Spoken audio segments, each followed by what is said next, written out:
Hello everyone, welcome back to another Ember Sickles video. Today I'm going to be doing my first impressions, sort of, on Paper Mario the Origami King. Before we get into this, I just want you guys to know that there are going to be some early game spoilers in this video, especially with the visuals, just because I have played through to that certain point in the game. So about to the halfway through the second streamer, you might see some stuff from there. So if you don't want to see that, then definitely probably don't want to look at it. But I'll try to keep it just a fairly early game stuff, not spoil too much of it. But other than that, at the end I am going to be showing you guys Origami Peach. So stick around to the end if you want to see that. And let's get right into it. Okay, so first of all, I noticed that the battle system is really fun and good, I think. It could definitely be improved because a lot of the puzzles are too easy and some of them are really obtuse or hard, but I think it is really good.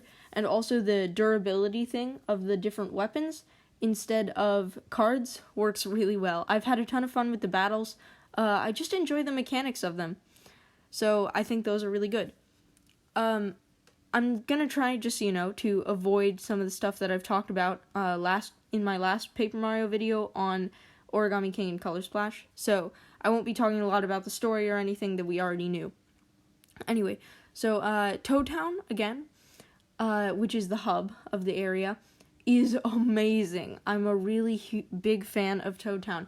It acts as sort of the hub of the game with many different shops and other stuff, but it's also got the collectible treasures and other stuff. Like, it's a full-blown area of the game, and I really appreciate that.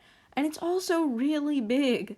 It's got multiple shops, and it's just a huge area with a ton of different secrets. I haven't found nearly everything there is to find in that area, but it's great. Some of the stuff that I really like in there's the sort of badges, or what they call accessories in this one, that give you some bonuses that you can get at Fun, Funky, and Functional, the accessory store. And I also appreciate how finding different toads in some of the first few areas of the game unlocks these areas for you. So stuff will start to open up, and you'll start to see more toads come into the town, which is great. The other thing is, let's see, there's a few more things, actually. There's the item shop where you can get weapons, I believe, to just because they have durability and they'll wear down, so you can get some more items there, which seems fine. There's the battle lab, which I think is really cool. It sort of functions as the dojo in Color Splash, except it looks much cooler, and I think it's just a lot more cool in general. Like, it has a better aesthetic, if you know what I mean, if you ask me anyway. So I think that's really cool as well.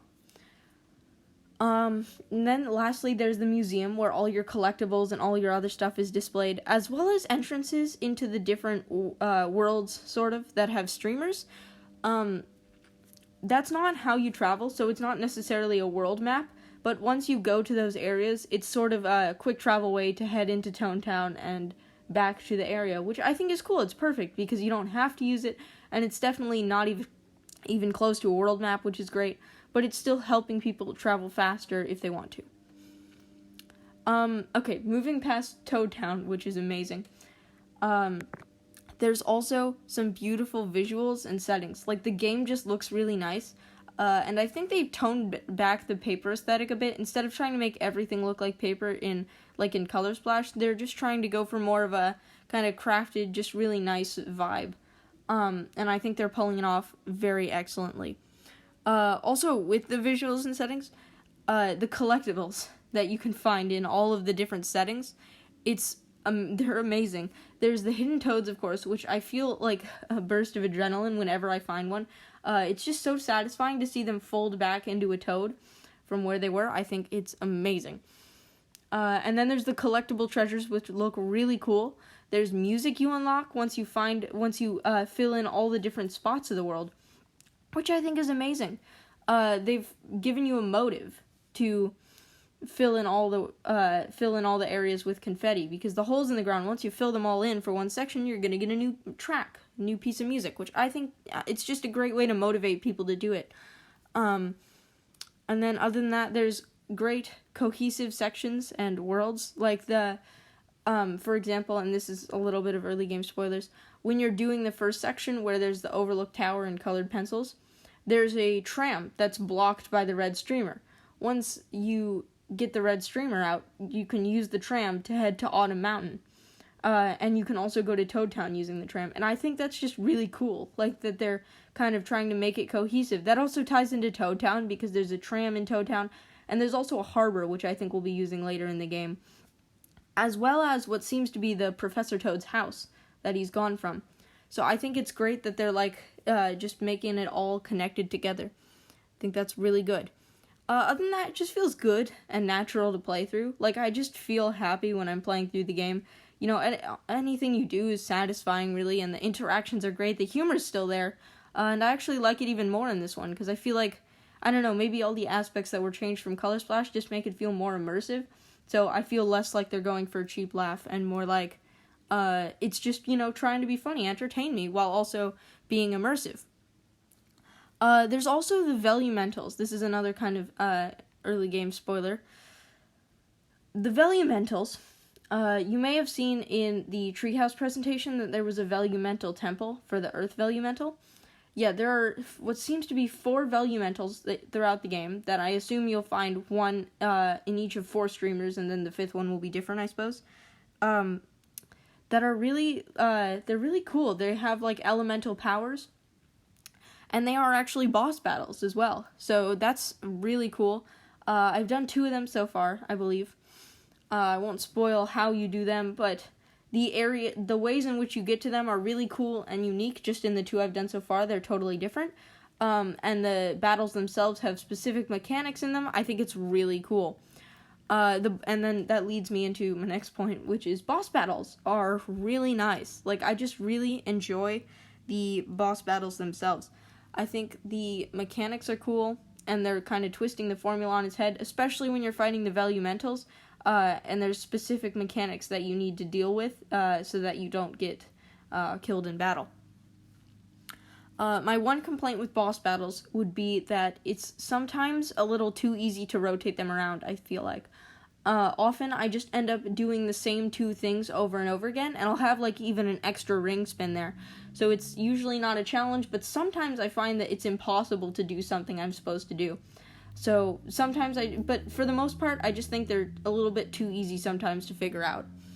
And then lastly, for the most part, that's gonna be it. But I just really think that this game is super cool so far. I'm excited to see more of it. I also, talking about the partners sort of that are back a little bit. The only one I found so far is Bobby, which I was excited for. And he is great. I love the interactions between him. The partners, or sort of partners, they really feel, like, nice to interact with. They feel like people. Like, for example, again, little spoiler warning. The or Bobby, I suppose, is, because he has amnesia, he's very innocent, I feel. And kind of, like, with a childlike sense of wonder at everything, which you'll definitely see playing the game. You will definitely find that present. But his interactions with Olivia are amazing to me. They're hilarious, because Olivia has somewhat of the same sense of kind of childlike curiosity, but she finds herself sort of more knowledgeable than him. So sometimes she'll be explaining something to him, but then she'll end up being completely wrong, and they're both just, like, doing it all wrong, which I think is just hilarious. Like, I've been enjoying the game so much, especially once I've found Bob-omb and in Autumn Mountain. Like, Autumn Mountain is so beautiful. I like some of the side quests. There's, like, a tea party that I'm trying to do here, and a chimpanzee, and it's crazy, and I love it, and it's great. But anyway, that's pretty much all I have to say on this. I know it's a little bit weird. First impressions isn't the most accurate, since I'm a decent way through the game. But I still wanted to share this with you guys before I had my review or any extra videos on some stuff. So I do hope you enjoyed this video. Before I end it, I'm going to switch over to show you Origami Peach before I end the video. So go check that out right now. Okay, everyone. As you can see, I have made the Origami Peach right here, as I just mentioned. And she looks really nice, I think. I thought it was going to be pretty difficult. It was actually much easier than I expected. There was some gluing involved, but I think I did everything pretty well. There's a few stains here, as you can see, sort of glue smudges, but I really don't think they're too bad. I think it looks really nice, especially because it started out as a flat piece of paper. So you can see you kind of have the fold there, a lot of different things that were glued in. And then from the back, the hair's attached there. There's the crown here, and the face is actually kind of a three-fold way. There's this part of the face that goes like that. The triangle actually at the top of her hair is going back. And then this side goes to the right. So I think that made it look especially nice. She can stand up there, you can see either way. Or you can lay her, or you can lay her down flat. So I just think this is really cool. I might show you guys this more in some of my videos. But yeah, I hope you enjoyed the video, and have a great day.